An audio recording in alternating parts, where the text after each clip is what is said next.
Qu'est tout l'or et l'argent, qu'est le plus beau présent, que sont tous les honneurs, sinon des biens trompeurs. Dans l'immense univers, rien ne m'est aussi cher, rien n'apaise mon cœur que Jésus mon sauveur.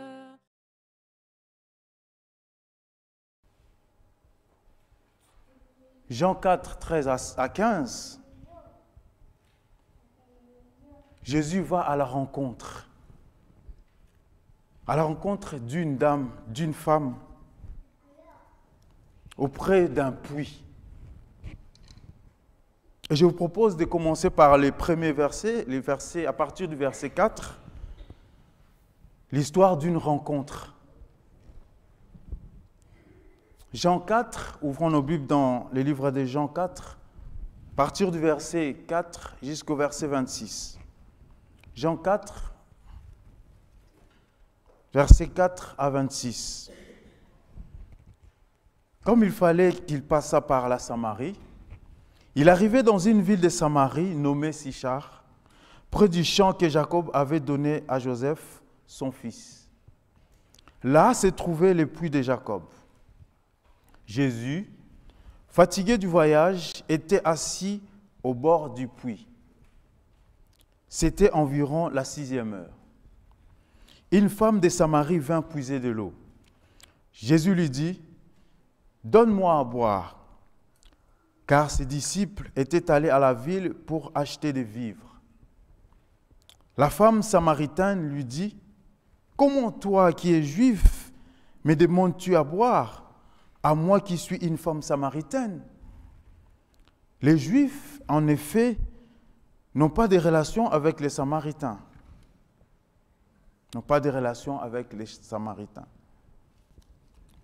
L'histoire d'une rencontre.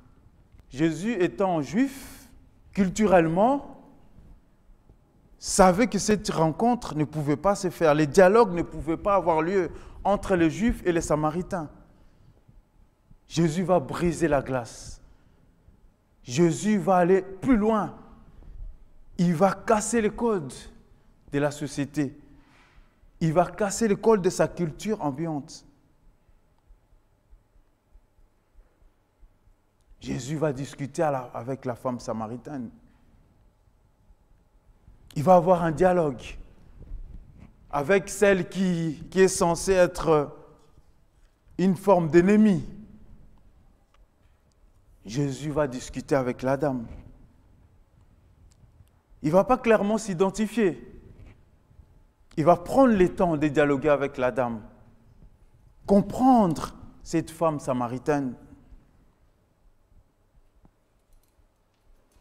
Et finalement, Jésus va lui faire une offre. Tu cherches de l'eau, mais moi j'ai plus que de l'eau. Je te propose la vie. Une eau qui donne la vie. Il continue à dialoguer avec la dame. Il ne va pas se retenir à réprimer la dame. Jésus va rappeler quelques faits, quelques comportements, entre guillemets, mal de la femme samaritaine. Jésus va lui rappeler qu'elle a un mari qui n'est pas la sienne. Jésus va donner à cette dame l'opportunité de recevoir la vie.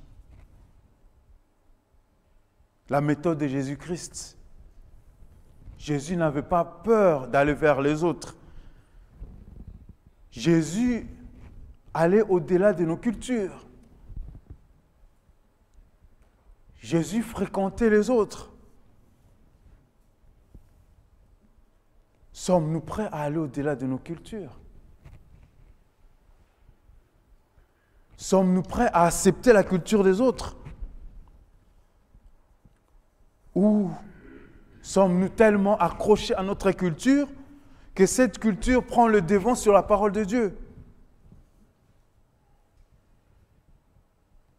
Sommes-nous prêts à vivre au ciel avec les autres, avec d'autres cultures? Sommes-nous prêts à suivre l'exemple de Jésus? Aller au-delà de la culture, aller au-delà des a priori, aller au-delà des préjugés. Ça, c'est une méthode de Jésus. Casser la glace, briser la glace.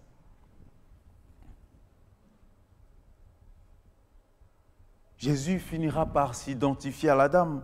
Au verset 24, la femme lui dit, « Je sais que le Messie doit venir. » C'est lui qu'on appelle le Christ. Quand il sera venu, il nous annoncera toutes choses. Jésus va lui dire, « Mais non, le Messie que vous attendez est déjà devant toi. » Si tu acceptes ce Messie, tu reçois la vie. Jésus va offrir la vie éternelle gratuitement. La méthode du Christ. Luc chapitre 15, versets 1 à 7. Tous les collecteurs d'impôts et les pécheurs s'approchaient de Jésus pour l'écouter. Mais les pharisiens et les spécialistes de la loi murmuraient en disant, « Cet homme accueille des pécheurs et mange avec eux. » Alors il leur dit cette parabole. « Si l'un de vous a 100 brebis et qu'il en perde une, ne laisserait-il pas les 99 autres dans le désert pour aller à la recherche de celle qui est perdue jusqu'à ce qu'il la retrouve ? Lorsqu'il l'a retrouvée, il la met avec joie sur ses épaules. Et de retour à la maison, il appelle ses amis et ses voisins et leur dit, « Réjouissez-vous avec moi, car j'ai retrouvé ma brebis qui était perdue. » De même, je vous l'ai dit, il y aura plus de joie dans le ciel pour un seul pécheur qui se répand que pour 99 justes qui n'ont pas besoin de changer d'attitude.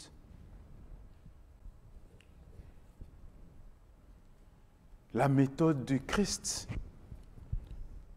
Le Christ aimait utiliser des paraboles, des choses, des symboles courants qui permettaient aux autres, qui permettaient à tout être humain de comprendre les choses. Jésus allait au-delà du jugement. Jésus va rappeler qu'un seul être humain qui est perdu est beaucoup plus important que les 99 autres.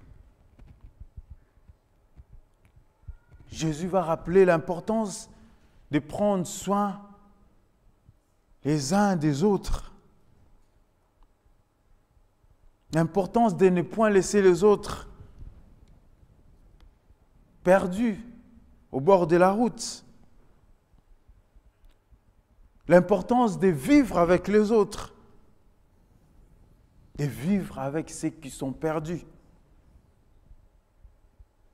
Car les hommes jugeaient que tous ces publicains étaient perdus, c'étaient des hommes perdus à leurs yeux. Les pharisiens trouvaient tous ces collecteurs d'impôts perdus. Bien évidemment, nous ne pouvons pas dire que tous ces collecteurs d'impôts étaient des personnes sans reproche. Mais Jésus veut que nous puissions voir une opportunité d'évangélisation à travers toutes ces personnes qui vivent dans le péché. Jésus veut qu'on puisse aller vers toutes ces personnes qui sont perdues.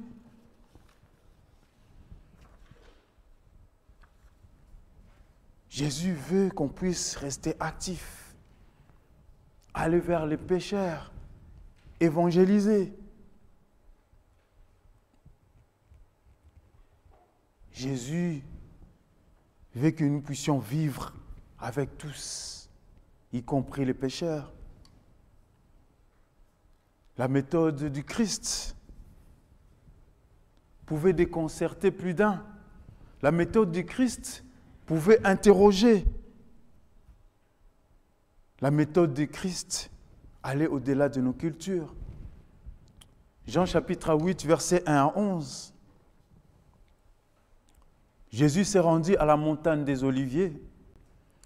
Mais dès le matin, il alla de nouveau dans les temples et tout le peuple vint à lui. S'étant assis, il les a enseignés.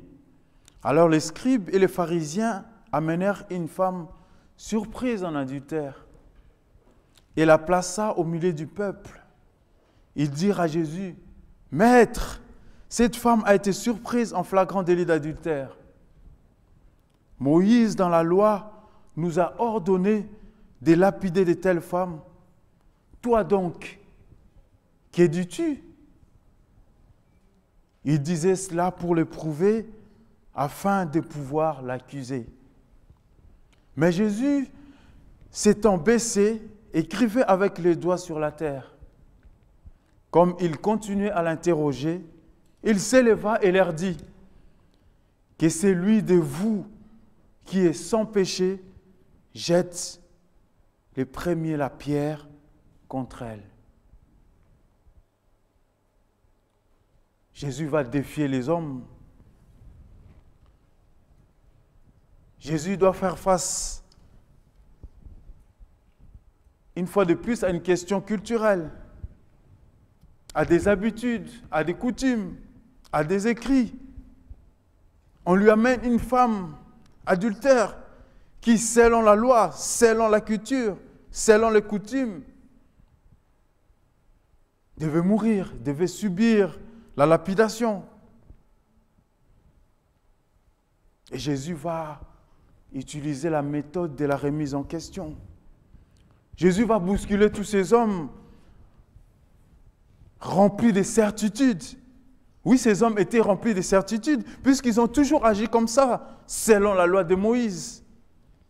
Et Moïse n'était pas n'importe qui. Il pensait pouvoir éprouver Jésus. Jésus va poser une question qui va les bousculer profondément. Jésus va leur dire, si vous pensez que vous n'avez commis aucun péché, commencez. Et nous voyons que cette méthode a été juste. Chacun de ces hommes est revenu en lui et il s'est vu pécheur. Et ils sont partis. Mais Jésus ne s'est pas arrêté là. Jésus ne s'est pas dit que j'approuve l'attitude de la femme. Jésus a eu compassion de cette femme, mais pas de son comportement. Puisque Jésus sait pertinemment que le péché nous éloigne de notre Seigneur. Le péché nous détruit jour après jour. Jésus, étant rempli d'amour pour cette femme pécheresse, va lui demander de partir, mais en lui demandant aussi de suivre les bons chemins. Jésus ne cautionne pas les péchés.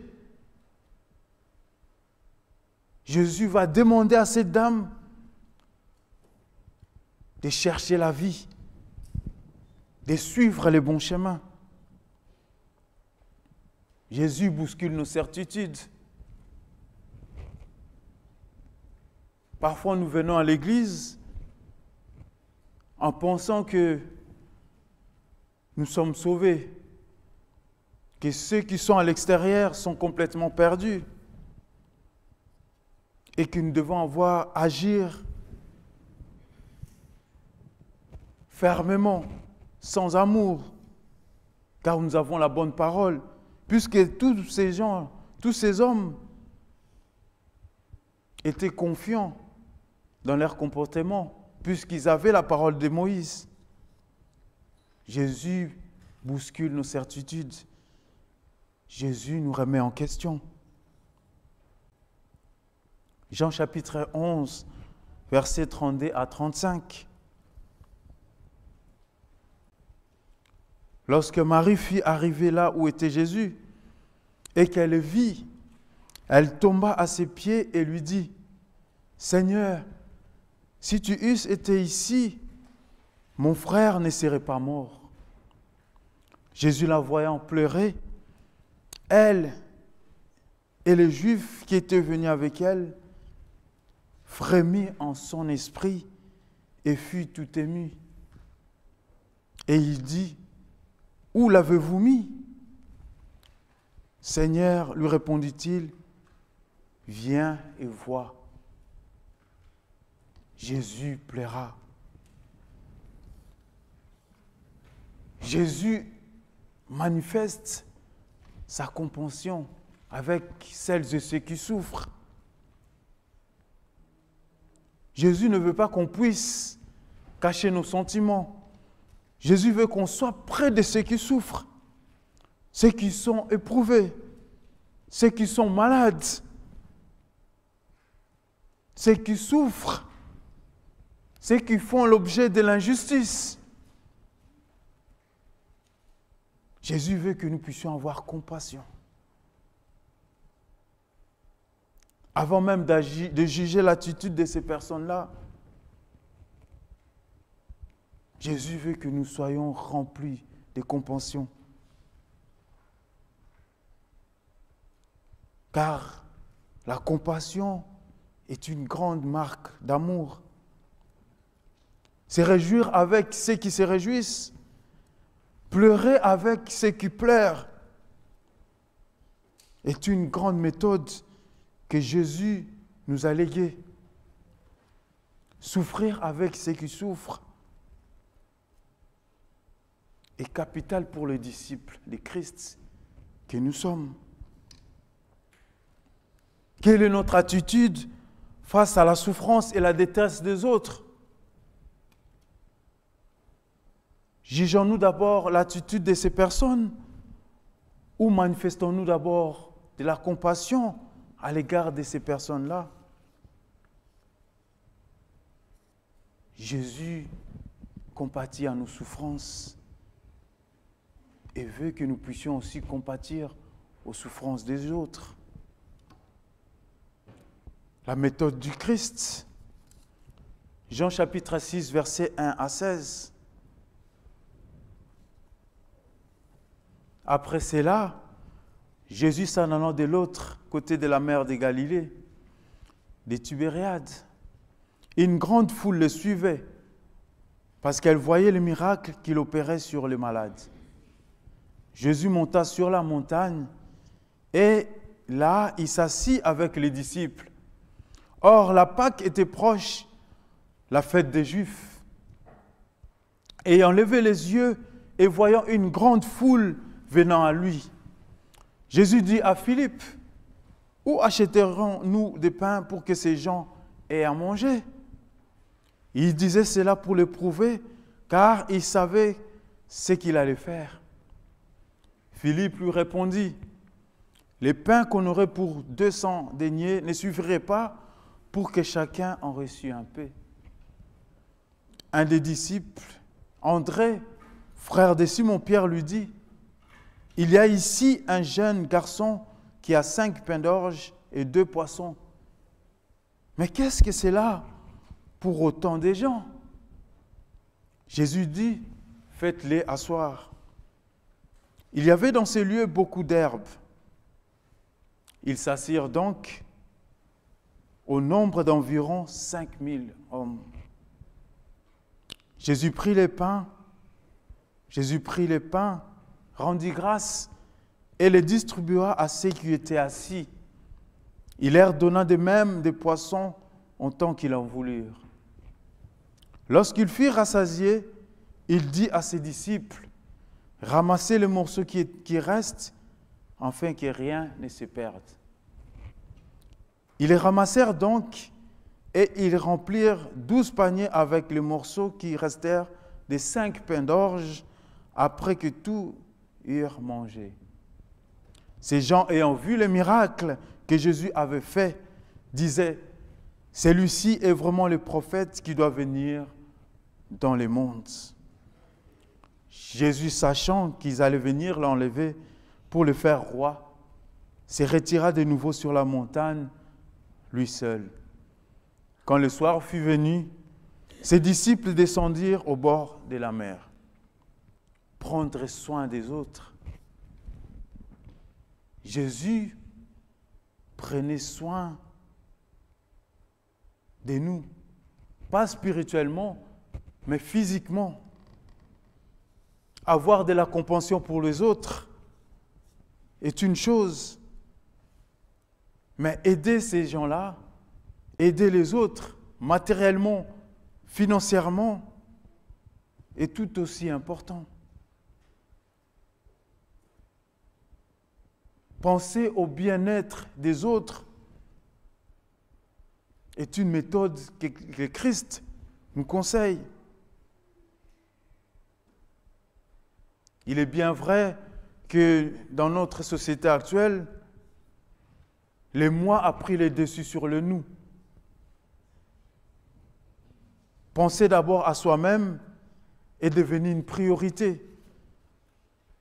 Penser d'abord à sa famille, penser à ses enfants est devenu une priorité. Mais ici, Jésus nous rappelle que nous devons aussi penser aux autres. Penser à ceux qui n'ont pas de vêtements. Penser à ceux qui n'ont pas à manger. Penser à ceux qui n'ont pas de moyens pour payer leurs factures, leur électricité, de l'eau. Penser au bien-être des autres est très très important. Sortir du moi, sortir du soi, sortir de l'égoïsme de la société ambiante, aller vers les autres, soutenir financièrement les autres, soutenir matériellement les autres. C'est bien cela la méthode du Christ. Marc chapitre 10, versets 17 à 22. Comme Jésus se mettait en chemin, un homme accourut et se jeta à genoux devant lui. « Bon maître, lui demandant-il, que dois-je faire pour hériter de la vie éternelle ?» Jésus lui dit, « Pourquoi m'appelles-tu bon ? Il n'y a de bons que Dieu seul. Tu connais les commandements. Tu ne commettras point d'adultère. Tu ne tueras point. Tu ne déroberas point. Tu ne diras point de faux témoignages. Tu ne feras tort à personne. Honore ton père et ta mère. » Il lui répondit, « Maître, j'ai observé toutes ces choses de ma jeunesse. » Jésus l'ayant regardé, l'aima et lui dit, « Il te manque une seule chose. Va, vends tout ce que tu as, donne-le aux pauvres, et tu auras un trésor dans le ciel. Puis viens et suis-moi. » Mais affligé de cette parole, cet homme s'en alla tout triste, car il avait des grands biens. Jésus pose ici la question de la relation qu'on a avec la possession, la question qu'on a avec nos biens. Et cette question est liée souvent aussi à la question d'aide envers les autres. Si nous sommes tellement attachés à nos biens, comment pourrait-on penser aux autres? Jésus ici va proposer à ces jeunes hommes quelque chose qui va au-delà de sa possession. Mais le jeune homme va se focaliser sur ses possessions, tellement omnibulé par tout ce qu'il a. Les jeunes hommes passent à côté de la vie éternelle, passent au-delà, à côté de ce qui dépasse de l'or. C'est vrai que nous pouvons lire cette histoire en ayant une certaine distance. Mais cette question se pose aussi à nous. Sommes-nous tellement attachés à nos biens, à nos possessions et à notre confort que nous oublions les autres? Sommes-nous prêts à louper la vie éternelle pour nos possessions? Sommes-nous prêts?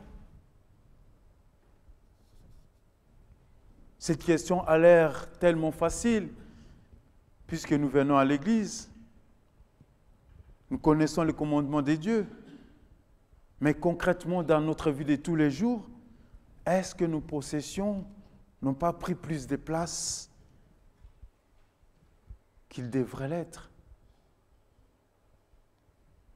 Est-ce que lorsque je mets ma dîme, je sens des picotements dans mon cœur, je retourne chez moi, j'ai mal au cœur, je me dis, mais pourquoi j'ai mis autant d'argent? Est-ce que lorsque je m'achète des chaussures à 500 €, à 1000 €, je suis joyeux, et lorsque je mets une offrande de 10 €, je sens une forme de tristesse?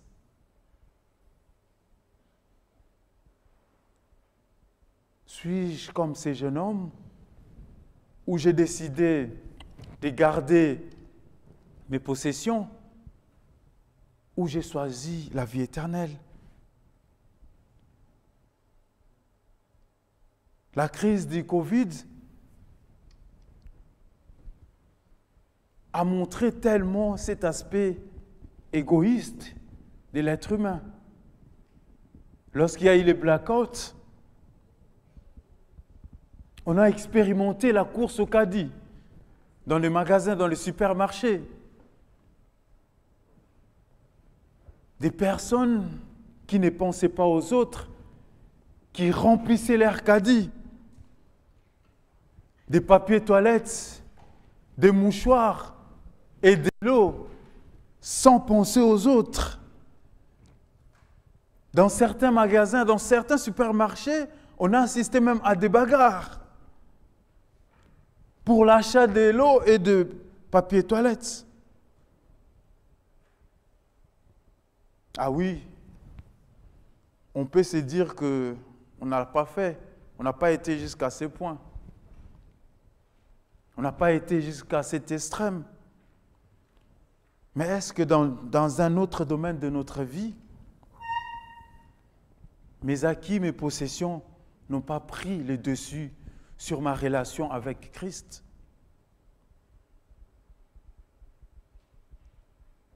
Christ veut que nous puissions revenir vers lui, revenir vers l'essentiel.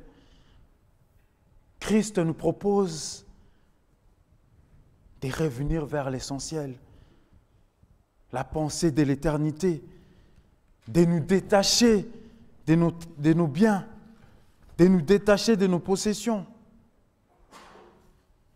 pour avoir une relation intime et constante en pensant aux autres. Matthieu chapitre 28, versets 16 à 28, à 20. Matthieu chapitre 28, le verset 16 à 20. Les 11 disciples allèrent en Galilée, sur la montagne que Jésus leur avait désignée. Quand ils les virent, ils se prosternèrent devant lui. Mais quelques-uns eurent des doutes. Jésus s'étant approché, leur parlant ainsi. Tout pouvoir m'a été donné dans le ciel et sur la terre. Allez, faites de toutes les nations des disciples, les baptisant au nom du Père, du Fils et du Saint-Esprit, et enseignez-leur à observer tout ce que je vous ai prescrit. Et voici, je suis avec vous tous les jours jusqu'à la fin du monde.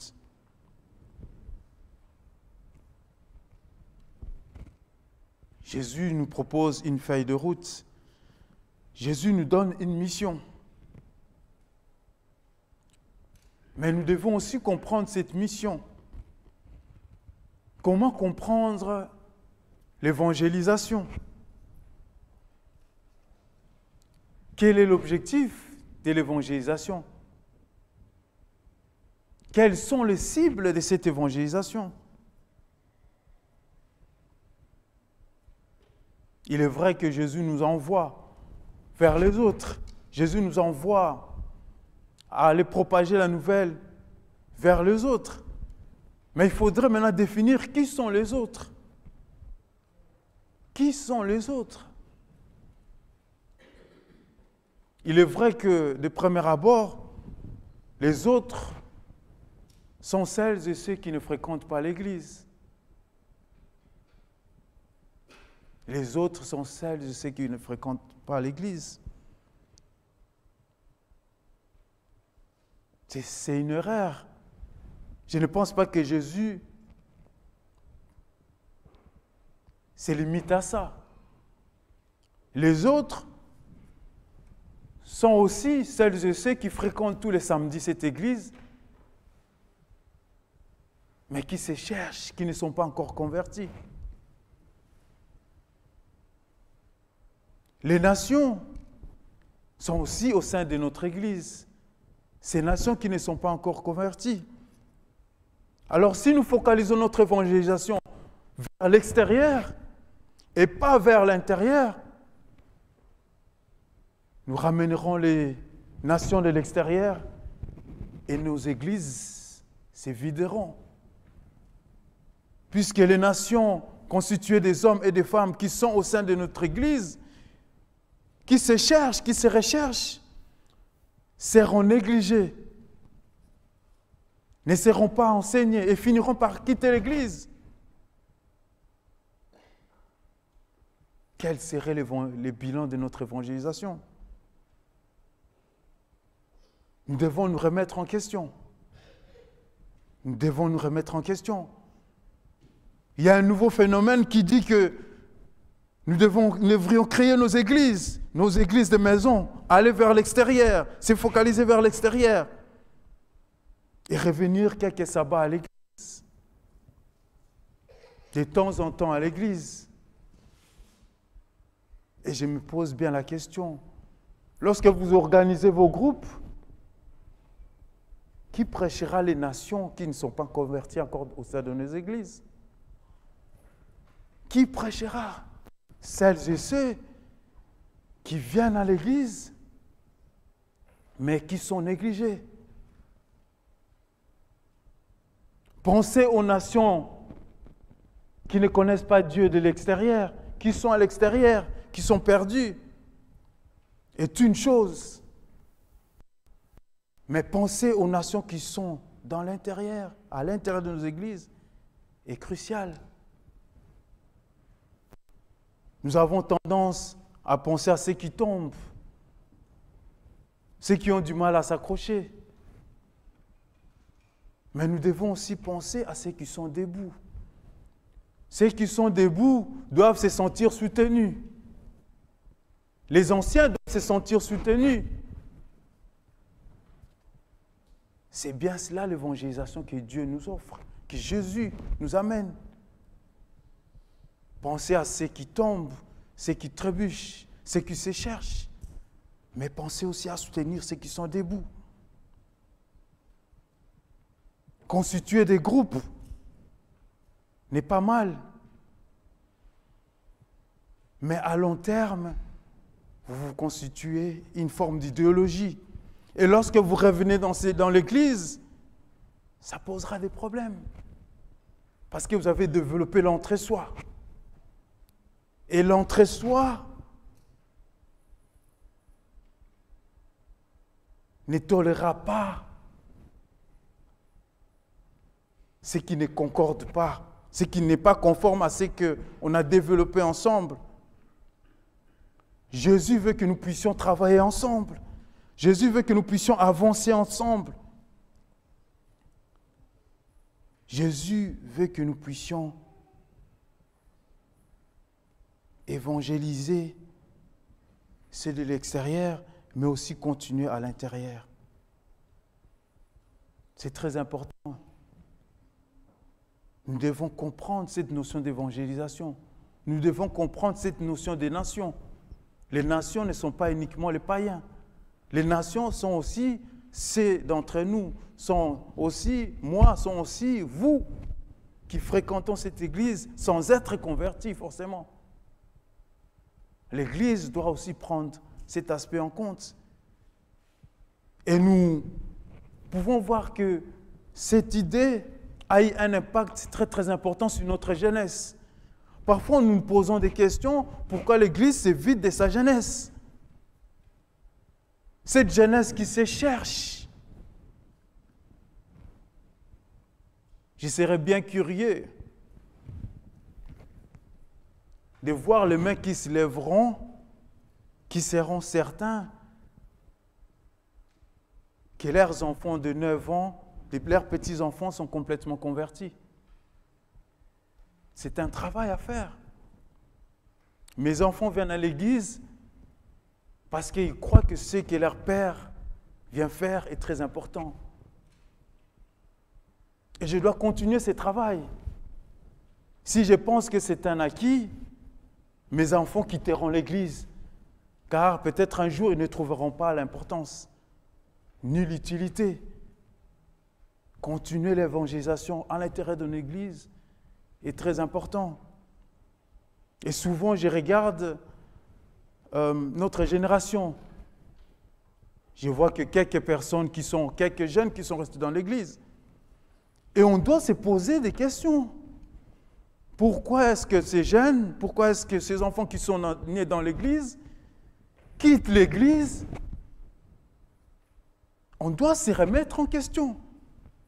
Il est tellement facile d'aller à l'extérieur, prêcher ceux qui ne connaissent pas la parole de Dieu et de ne pas se remettre en question par rapport à nos jeunes qui quittent l'église. C'est bien cela, l'évangélisation que Jésus nous propose. Allez, faites de toutes les nations mes disciples. Jésus veut qu'on bouge. Jésus ne veut pas qu'on reste statique vers l'extérieur, mais aussi vers l'intérieur. Matthieu chapitre 22, versets 15 à 21. Alors les pharisiens allèrent se consulter sur le moyen de surprendre Jésus par ses propres paroles. Ils envoyèrent auprès de lui leurs disciples avec les Hérodiens qui dirent « Maître, nous savons que tu es vrai et que tu enseignes la voie de Dieu selon la vérité sans t'inquiéter de personne, car tu ne regardes pas l'apparence des hommes. Dis-nous donc ce qui t'en semble. Est-il permis ou non de payer les tributs de César ?» Jésus, connaissant leur méchanceté, répondit « Pourquoi me tentez-vous, hypocrite? Montrez-moi la monnaie avec laquelle on paye les tributs. » Et ils lui présentèrent un denier. Il leur demande « De qui sont cette effigie et cette inscription ?» Les Césars lui répondirent. Alors il leur dit « Rendez donc à César ce qui est à César et à Dieu ce qui est à Dieu. » La méthode du Christ. Christ ne nous demande pas d'enfreindre les règles que le gouvernement met en place.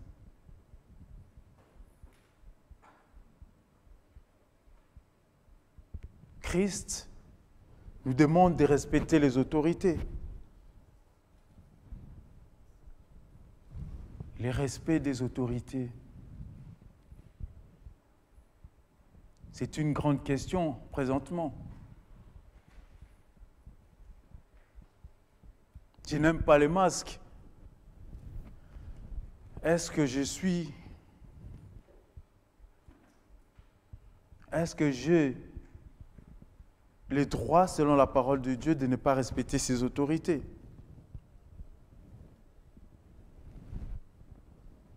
Ai-je le droit, en s'appuyant sur la parole de Dieu, de ne pas porter mon masque? C'est une question. Et Jésus va y répondre. Nous devons respecter les autorités, respecter les règles des autorités. Mais ce qui est important pour nous, lorsque ces règles vont à l'encontre de la parole de Dieu, nous devons y faire face. Nous devons tenir debout. Nous devons avoir le courage de dire non. Mais est-ce que le fait de refuser de porter le masque va dans le sens de la parole de Dieu? Non. Jésus nous demande de respecter les autorités. Le respect des autorités.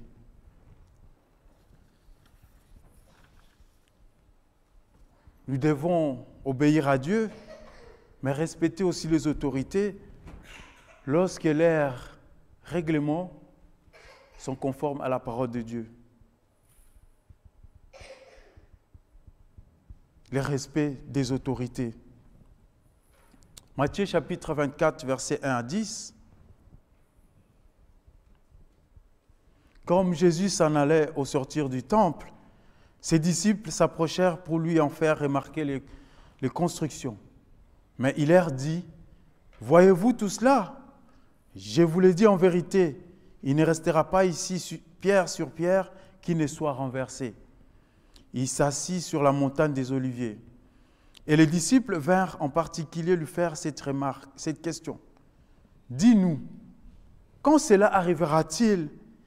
Et quel sera le signe de ton avènement et de la fin du monde? » Jésus leur répondit, « Prenez garde que personne ne vous séduise, car plusieurs viendront sous mon nom, disant, « C'est moi qui suis le Christ », et ils séduiront beaucoup de gens. Vous entendrez parler de guerres et de bruits de guerres. Gardez-vous d'être troublés, car il faut que ces choses arrivent. Mais ce ne sera pas encore la fin. Une nation s'élèvera contre une nation, et un royaume contre un royaume, et il y aura en divers lieux des famines et des tremblements de terre. Tout cela ne sera que le commencement des douleurs. Alors on vous livrera au tourment, et l'on vous fera mourir, et vous serez haïs de toutes les nations à cause de mon nom. Alors aussi plusieurs succomberont, et ils trahiront, haïront les uns les autres. Ça, c'est la merveilleuse méthode de Christ. Et la clé essentielle de cette méthode de Christ. Jésus nous permet d'anticiper les événements. Jésus va nous montrer ce qui va arriver. Jésus nous donne un avantage sur ceux qui ne connaissent pas la parole de Dieu. Jésus nous donne un avantage sur notre avenir.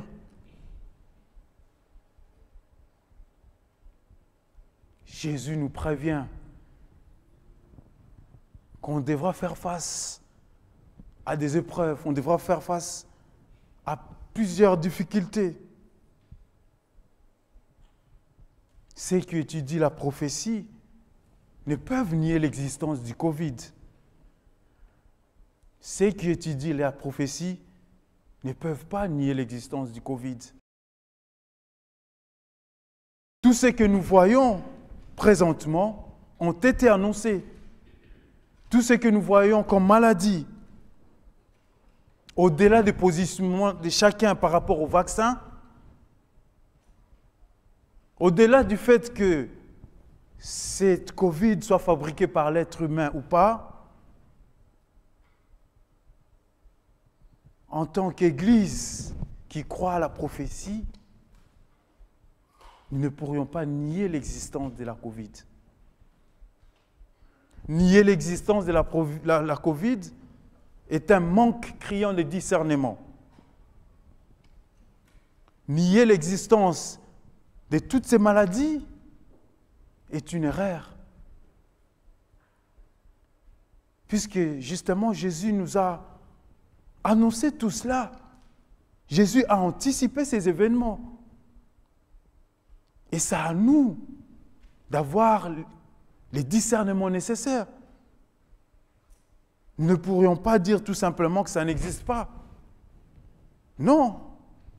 Nous devons comprendre, nous devons relire nos prophéties, comprendre nos prophéties, étudier les prophéties. Nous devrions faire attention à tout ce qui se passe autour de nous. Ne pas développer une forme de cécité complotiste. La prophétie ne nous aide pas, n'a pas comme objectif de développer en nous une cécité, mais la prophétie a comme objectif de développer en nous un discernement. J'irai même plus loin, de l'avance. Nous devrions avoir de l'avance sur les autres. La prophétie a comme objectif de nous procurer la paix. Lorsque ceux qui ne connaissent pas ce qui arrivera, panique. En tant qu'Église adventiste, celle qui croit au message des 3 anges, nous devons être heureux d'avoir le message prophétique, car cela nous permet de se tenir debout. Puisque Jésus va finir ces textes en disant que quand tout cela arrivera, tenez-vous debout. La prophétie nous aide à être vigilants et debout. Jésus nous permet de vivre une vie remplie de paix. Jésus veut nous amener à suivre sa méthode, en ayant la compassion les uns pour les autres, en pensant aux autres, à ne point condamner les autres, à aller vers les autres, à aller au-delà de nos cultures, à aller au-delà de nos lois, à vivre ensemble. Car si nous n'arrivons pas à vivre ensemble sur terre, je ne sais pas ce que nous allons faire au ciel. Le vivre ensemble commencera sur terre. Accepter la culture des autres. Car ce qui est important pour nous, c'est la vie éternelle. Nous sommes devenus, au-delà de nos cultures, de nos origines, nous sommes avant tout les disciples de Christ. Que Dieu nous aide à travers le Saint-Esprit à suivre la méthode du Christ, afin de vivre en paix avec tous, mais surtout d'avoir la vie éternelle. Que Dieu nous bénisse. Notre Père Céleste, nous te remercions pour la vie, la santé que tu nous as renouvelée une fois de plus en ce matin. Nous te remercions pour le sacrifice de ton Fils Jésus-Christ, pour son sang versé pour nous racheter de nos péchés. Merci pour ton saint sabbat. Puisses-tu nous aider à pouvoir continuer à en profiter, à en jouir pleinement. Que tu puisses nous aider à retenir tous les enseignements de la prédication qui nous ont été donnés, que tu puisses nous aider à pouvoir les mettre en pratique pendant tous les jours qui suivront. Que tu puisses nous aider chaque jour à pouvoir nous laisser toujours diriger par ton Saint-Esprit, ton esprit de discernement. Merci pour tes grâces, tes bénédictions. Merci pour toutes les personnes qui ont pu venir en ce matin. Sois aussi avec celles qui n'ont pas pu être là. Raccompagne-nous sans danger, sans accident. Nous t'avons prié au nom de ton Fils Jésus-Christ et pour ta gloire. Amen. Il n'est point point de bonheur sans ce divin sauveur. Aussi je ne veux plus que le nom de Jésus. Non, c'est beau, c'est pur, non, c'est merveilleux. Son éclat remplit les cieux. J'ai trouvé le bonheur, j'ai trouvé le salut par le seul nom de Jésus.